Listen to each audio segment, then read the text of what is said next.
It's time for him to do some explaining. Because I'm just reading his quote here. He says, "We are the largest foreign investor in the United States, $500 billion in the last 5 years alone. Probably $1 trillion in the next 5 years if we get the agreement we expect to get." So that means he intends to put right in the agreement that he's going to push $1 trillion of investment to the United States. How is he going to do that? He said it would be private investment, so he's going to pass a law forcing pension funds and insurance companies to push their money to the States out of Canada. Is he just going to keep in place the high taxes and anti-development policies that have already forced hundreds of billions of dollars of investment abroad?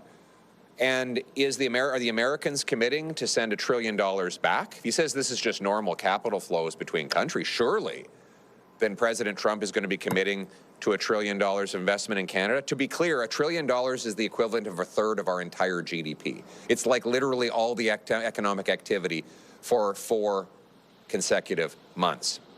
And Mark Carney wants to send it away. This means factories, mines, mills, and other businesses closing in Canada and opening in the United States.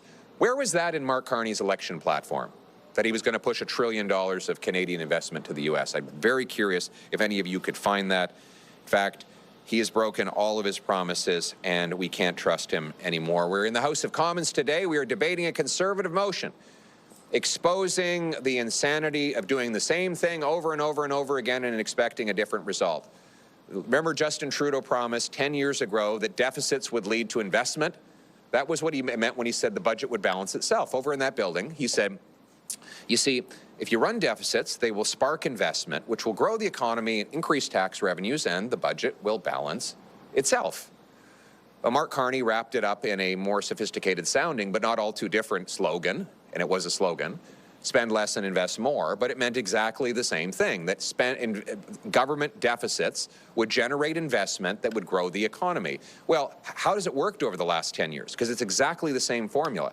Well, we've had the worst per capita growth in the G7.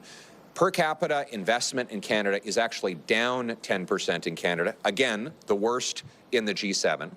They then repromised this during COVID. They said after COVID was done, they were going to make generational investments that would grow our economy. And here we are, our per capita GDP is smaller than it was in 2019.